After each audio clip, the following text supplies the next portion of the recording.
JKR അക്കാഡമിയിലേക്ക് എല്ലാവർക്കും ഒരിക്കൽ കൂടി സ്വാഗതം. പ്ലാന്റ് അസിസ്റ്റന്റ് ഗ്രേഡ് 3 തസ്തികയിലേക്ക് അപേക്ഷ സമർപ്പിച്ചുള്ള ഉദ്യോഗാർത്ഥികൾക്ക് വേണ്ടിയിട്ടുള്ള എല്ലാ ക്ലാസ്സുകളും നിങ്ങൾക്ക് ഈ ചാനലിലൂടെ ലഭ്യമാണ്. ക്ലാസ്സുകളെല്ലാം തന്നെ പ്ലേലിസ്റ്റ് അപ്ഡേറ്റ് ചെയ്തിട്ടുണ്ട്. ഏകദേശം നമ്മൾ 32ഓളം ക്ലാസ്സുകൾ ഇപ്പോൾ പൂർത്തിയായിട്ടുണ്ട്. മോഡൽ എക്സാമുകളുണ്ട്, അതുപോലെ തന്നെ മാരത്തോൺ ക്ലാസ്സുകളുണ്ട്, അതുപോലെ തന്നെ റിവിഷൻ ക്ലാസ്സുകളുണ്ട്, എല്ലാം ഉൾപ്പെടുത്തിയിട്ടുണ്ട്. കൂടാതെ ടോപ്പിക് വൈസ് ചോദ്യങ്ങളും ഉത്തരങ്ങളും എല്ലാം ഉൾപ്പെടുത്തിയിട്ടുണ്ട്. അപ്പോൾ നമുക്ക് ക്ലാസ്സിൽ എല്ലാം തന്നെ കൃത്യമായിട്ട് പുതുതായിട്ട് ജോയിൻ ചെയ്യുന്ന ഉദ്യോഗാർത്ഥികൾ കൃത്യമായിട്ട് കാണുക. ഇന്ന് നമ്മൾ വളരെ പ്രധാനപ്പെട്ട ഒരു ടോപ്പിക്കാണ് പശുവും പാലും എന്നുള്ളത്. ഇതിനകത്ത് പശുക്കളെ സംബന്ധിച്ച് കുറച്ച് ചോദ്യങ്ങളൊക്കെ വരാൻ സാധ്യതയുണ്ട്. അതുകൊണ്ട് തന്നെ വളരെ പ്രധാനപ്പെട്ട ക്ലാസ് ആണ്. അപ്പോൾ നമുക്ക് ക്ലാസ്സിലേക്ക് കിടക്കാം. ആദ്യത്തെ ക്വസ്റ്റ്യൻ നോക്കാം. പശുക്കൾക്ക് കേൾവി ശക്തി എത്രത്തോളം ഉണ്ട്? പശുക്കൾക്ക് കേൾവി ശക്തി എത്രത്തോളം ഉണ്ട്? പശുക്കൾക്ക് മനുഷ്യരെക്കാൾ ഉയർന്ന ആവർത്തിയുള്ള ശബ്ദങ്ങളൊക്കെ കേൾക്കാൻ സാധിക്കും. അവയുടെ ചെവികള് എല്ലാ ദിശയിലേക്കും തിരിക്കാൻ കഴിയുന്നവയാണ്. പശുക്കൾക്ക് കേൾവി ശക്തി എത്രത്തോളം ഉണ്ടെന്നാണ് ചോദിച്ചിട്ടുള്ളത്. പശുക്കൾക്ക് മനുഷ്യരെക്കാൾ ഉയർന്ന ആവർത്തിയുള്ള ഹൈ ഫ്രീക്വൻസി ശബ്ദം കേൾക്കാനൊക്കെ സാധിക്കും. അവയുടെ ചെവികള് എല്ലാ ദിശയിലേക്കും തിരിക്കാൻ കഴിയുന്നവയാണ്. അടുത്ത ചോദ്യം, പശുക്കൾക്ക് ഗന്ധം തിരിച്ചറിയാനുള്ള കഴിവ് എത്രയാണ്? പശുക്കൾക്ക് ഗന്ധം തിരിച്ചറിയാനുള്ള കഴിവ് എത്രയാണ്? ഏകദേശം 6 മൈൽ, അതായത് 9.6 കിലോമീറ്റർ അകലെയുള്ള ഗന്ധം വരെ പശുക്കൾക്ക് തിരിച്ചറിയാൻ സാധിക്കും. ഏകദേശം 6 മൈൽ, അതായത് 9.6 കിലോമീറ്റർ വരെ അകലെയുള്ള ഗന്ധം വരെ പശുക്കൾക്ക് തിരിച്ചറിയാൻ സാധിക്കും. അടുത്ത ചോദ്യം, പശുക്കൾക്ക് എത്രത്തോളം വെള്ളം ആവശ്യമാണ്? പശുക്കൾക്ക് എത്രത്തോളം വെള്ളം ആവശ്യമാണ്? എത്രത്തോളം വെള്ളം ആവശ്യമാണ്? ഒരു സാധാരണ കറവ പശു ഒരു ദിവസം ഏകദേശം ഒരു ബാത്ത് ടബ് നിറയെ വെള്ളം, ഏകദേശം 100-150 ലിറ്റർ വെള്ളം വരെ കുടിക്കാറുണ്ട്. ഒരു സാധാരണ കറവ പശു ഒരു ദിവസം ഏകദേശം ഒരു ബാത്ത് ടബ് നിറയെ വെള്ളം, അതായത് 100 മുതൽ 150 ലിറ്റർ വരെ വെള്ളം കുടിക്കാറുണ്ട്. പ്രത്യേകം ഓർത്തിരിക്കുക. അടുത്ത ചോദ്യം, പശു വളർത്തലിലെ ശ്രദ്ധേയമായ കാര്യം.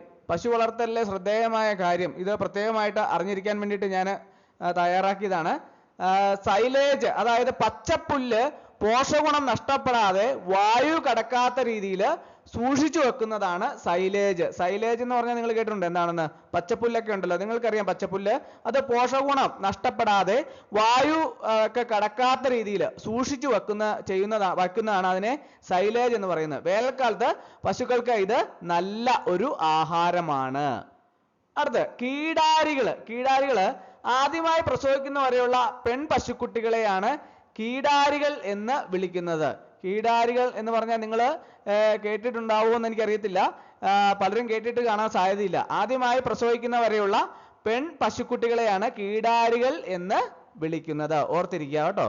അടുത്ത് ഉപ്പുകട്ട പശുക്കൾക്ക് ആവശ്യമായ സോഡിയം, മഗ്നീഷ്യം തുടങ്ങിയ മൂലകങ്ങൾ ലഭിക്കാൻ തൊഴുത്തിൽ ഉപ്പുകട്ടകൾ കെട്ടിത്തൂക്കാറുണ്ട്. തൊഴുത്തിലൊക്കെ നിങ്ങൾ പലപ്പോഴും കണ്ടിട്ടുണ്ടാവും ഉപ്പുകെട്ടുകളൊക്കെ കെട്ടിത്തൂക്കുന്ന അല്ലേ. പക്ഷെ നിങ്ങൾക്കറിയത്തില്ല അത് എന്തിനു വേണ്ടിയിട്ടാണ് ഉപ്പുകെട്ടുകളൊക്കെ കെട്ടിത്തൂക്കുന്നതെന്ന് അറിയത്തില്ല അല്ലേ. അത് പശുക്കൾക്ക് ആവശ്യമായ സോഡിയവും മഗ്നീഷ്യവും തുടങ്ങിയ മൂലകങ്ങളൊക്കെ ലഭിക്കാൻ തൊഴുത്തിൽ ഉപ്പുകെട്ടുകളൊക്കെ പഴയ ആൾക്കാരൊക്കെ കെട്ടിത്തൂക്കാറുണ്ട് അല്ലേ. അത് ഇപ്പോഴും തുടരുന്നുണ്ടെന്നാണ് അറിയാൻ കഴിയുന്നത്. അപ്പോൾ വളരെ പ്രധാനപ്പെട്ട കാര്യങ്ങളാണ് ഈ സൈലേജ്, അതായത് പച്ചപ്പുല്ല് പോഷകഗുണം നഷ്ടപ്പെടാതെ വായു കടക്കാത്ത രീതിയിൽ സൂക്ഷിച്ചു വെക്കുന്നതാണ് ഈ സൈലേജ് എന്ന് പറയുന്നത്. വേനൽക്കാലത്ത് പശുക്കൾക്ക് ഇത് നല്ലൊരു ആഹാരമാണ്.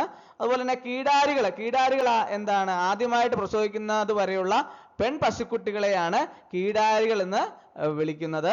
അതുപോലെ തന്നെ ഉപ്പുകട്ട പശുക്കൾക്ക് ആവശ്യമായ സോഡിയം, മഗ്നീഷ്യം തുടങ്ങിയ മൂലകങ്ങൾ ലഭിക്കാൻ തൊഴുത്തിൽ ഉപ്പുകട്ടകൾ കെട്ടിത്തൂക്കാറുണ്ട്. ഇത് ഓർത്തിരിക്കണം കേട്ടോ. അടുത്ത ചോദ്യം, ഇന്ത്യയിൽ ഏറ്റവും കൂടുതൽ പാൽ ഉൽപ്പാദിപ്പിക്കുന്ന സ്ഥാപനം ഏത്? ഇന്ത്യയിൽ ഏറ്റവും കൂടുതൽ പാൽ ഉൽപ്പാദിപ്പിക്കുന്ന സ്ഥാപനം ഏതാണ്? അമൂലാണ് അല്ലെ. Anand milk union limited. പ്രത്യേകം ഓർത്തിരിക്കുക, Anand milk union limited, Amul. പാൽ കേടാകാതിരിക്കാൻ ഉപയോഗിക്കുന്ന രാസവസ്തു ഏത്? പാൽ കേടാകാതിരിക്കാൻ ഉപയോഗിക്കുന്ന രാസവസ്തു ഏത്? സാധാരണയായിട്ട് ഇത് അനുവദനീയമല്ല, എങ്കിലും ഇങ്ങനെ ചോദ്യം വരാൻ സാധ്യതയുണ്ട്. പാൽ കേടാകാതിരിക്കാൻ ഉപയോഗിക്കുന്ന രാസവസ്തു ഏതാണ്? ഫോർമാലിൻ. ഇത് പാലിന്റെ പരിശുദ്ധി നശിപ്പിക്കുന്നു, അതുകൊണ്ടാണ് ഇത് അനുവദനീയമല്ല എന്ന് പറയുന്നത്. കേരളത്തില് പശുക്കൾക്ക് നൽകുന്ന ഇൻഷുറൻസ് പദ്ധതി ഏത്? കേരളത്തിലെ പശുക്കൾക്ക് ഇൻഷുറൻസ് പദ്ധതി നൽകുന്നുണ്ടല്ലേ. അത് ഏതാണ്? പദ്ധതി ഏതാണ്? ഗോ സമൃദ്ധി. മൃഗസംരക്ഷണ വഴിയാണ് നടപ്പിലാക്കുന്നത്. അത് കേരളത്തിലെ പശുക്കൾക്ക് നൽകുന്ന ഇൻഷുറൻസ് പദ്ധതി ഓർത്തിരിക്കുക, ഗോ സമൃദ്ധി. അത് മൃഗസംരക്ഷണ വകുപ്പ് വഴിയാണ് നടപ്പിലാക്കുന്നത്. അപ്പോൾ ഈ രണ്ട് രീതിയിൽ ഇതിനകത്ത് ചോദിക്കാം. കേരളത്തിലെ പശുക്കൾക്ക് നൽകുന്ന ഇൻഷുറൻസ് പദ്ധതി ഏതാണെന്ന് ചോദിച്ചാൽ ഗോ സമൃദ്ധിയാണ്. അത് എങ്ങനെ ഏത് വഴിയാണ് നടപ്പിലാക്കുന്നത് ചോദിച്ചാൽ മൃഗസംരക്ഷണ വകുപ്പ് വഴിയാണെന്നുള്ള കാര്യവും ഓർത്തിരിക്കുക. അടുത്ത ചോദ്യം, പശുക്കൾക്ക് ഒരു ദിവസം എത്ര ലിറ്റർ ഉമിനീർ ഉൽപ്പാദിപ്പിക്കാൻ കഴിയും?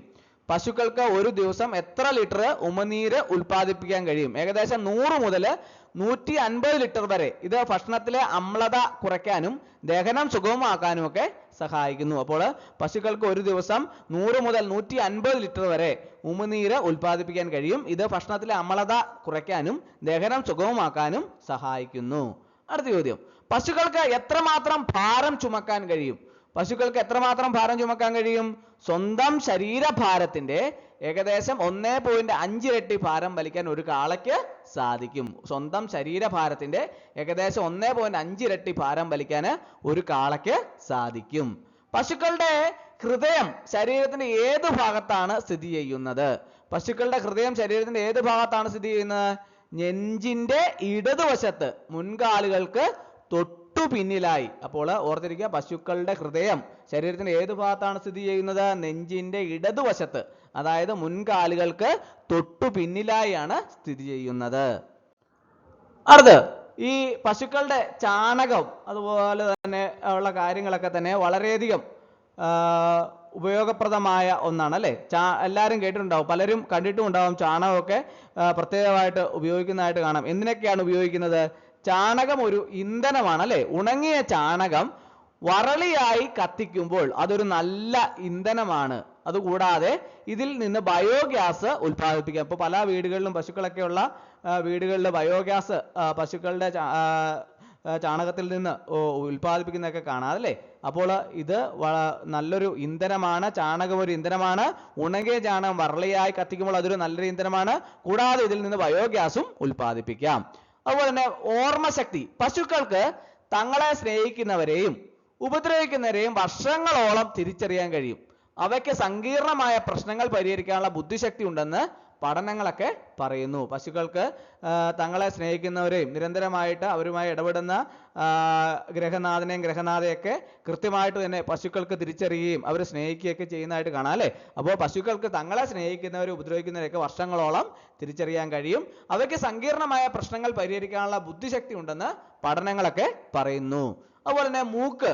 ഓരോ പശുവിൻ്റെയും മൂക്കിന്റെ പാടുകൾ അത് മനുഷ്യരുടെ വിരലടയാളം പോലെ വ്യത്യസ്തമാണ്. പശുക്കളെ തിരിച്ചറിയാൻ ഇത് ഉപയോഗിക്കാം. ഓരോ പശുവിൻ്റെയും മൂക്കിന്റെ പാടുകൾ മനുഷ്യരുടെ വിരലടയാളം പോലെ വ്യത്യസ്തമാണ്. പശുക്കളെ തിരിച്ചറിയാൻ ഇത് ഉപയോഗിക്കാം. അടുത്ത ചോദ്യം, പാലിലെ പോഷകങ്ങൾ. പാലിൽ എന്തൊക്കെ പോഷകങ്ങളാണുള്ളത്? കാൽസ്യം, അത് എല്ലുകളുടെയും പല്ലുകളുടെയും ആരോഗ്യത്തിന് നല്ലതാണ്. അതുപോലെ പ്രോട്ടീൻ പേശികളുടെ വളർച്ചയ്ക്ക് അത്യാവശ്യമാണ്. വിറ്റാമിൻ B12 തലച്ചോറിൻ്റെയും പ്രവർത്തനത്തിനും രക്തം ഉൽപ്പാദിപ്പിക്കാനും വിറ്റാമിൻ B12 ആവശ്യമാണ്.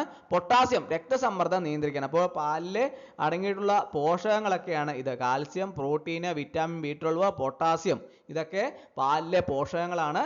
അപ്പോൾ ഇത് കാൽസ്യം എല്ലുകളുടെയും പല്ലുകളുടെയും ആരോഗ്യത്തിന്, അതുപോലെ തന്നെ പ്രോട്ടീൻ പേശികളുടെ വളർച്ചയ്ക്ക്, വിറ്റാമിൻ B12 തലച്ചോറിന്റെ പ്രവർത്തനത്തിനും രക്തം ഉൽപ്പാദിപ്പിക്കാനും, പൊട്ടാസ്യം രക്തസമ്മർദ്ദം നിയന്ത്രിക്കാൻ. അപ്പോൾ ഇതൊക്കെയാണ് പാലിലെ പോഷകങ്ങൾ. പ്രത്യേകം ഓർത്തിരിക്കുക. കേരളത്തിലെ പ്രധാന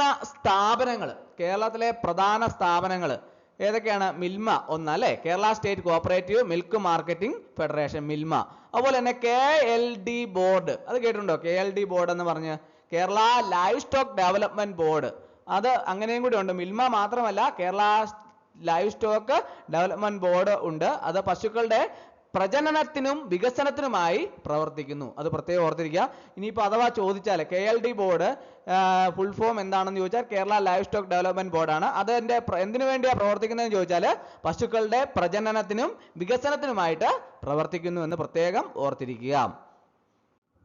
അടുത്ത ചോദ്യം, ഒരു പശുക്കുട്ടി ജനിക്കുമ്പോൾ എത്ര ഭാരം ഉണ്ടാകും? നിങ്ങളൊക്കെ കണ്ടിട്ടുണ്ടാവും അല്ലേ? പശുക്കുട്ടികളെയൊക്കെ കണ്ടിട്ടുണ്ടാവും, നിങ്ങളൊക്കെ എടുത്ത് താലോലിച്ചിട്ടുണ്ടാവും. പക്ഷെ അതിന്റെ ഭാരം എത്രയുണ്ടാകും എന്ന് പലർക്കും അറിയില്ല അല്ലേ?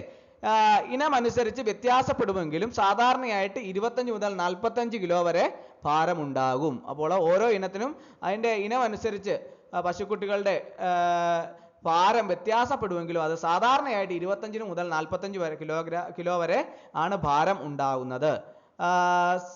സെക്സ്ഡ് സെമൻ എന്നാൽ എന്ത്? അതായത് ജനിക്കുന്ന പശുക്കുട്ടി പെണ്ണാണെന്ന് ഉറപ്പുവരുത്താൻ ഉപയോഗിക്കുന്ന ഒരു പ്രത്യേക തരം ബീജസങ്കലന രീതിയാണിത്. സെക്സ്ഡ് സെമൻ, അതായത് ഈ ജനിക്കുന്ന പശുക്കുട്ടി പെണ്ണാണെന്ന് ഉറപ്പുവരുത്താൻ ഉപയോഗിക്കുന്ന ഒരു പ്രത്യേകതരം ബീജസങ്കലന രീതിയാണിത്. ക്ഷീരകർഷകർക്ക് പശുക്കിടാങ്ങളെ ലഭിക്കാൻ ഇത് സഹായിക്കുന്നു. അടുത്ത്, പശുക്കൾക്ക് എത്ര വയസ്സിൽ പ്രജനന ശേഷി ലഭിക്കുന്നു? പശുക്കൾക്ക് എത്ര വയസ്സിൽ പ്രജനനശേഷി ലഭിക്കുന്നു?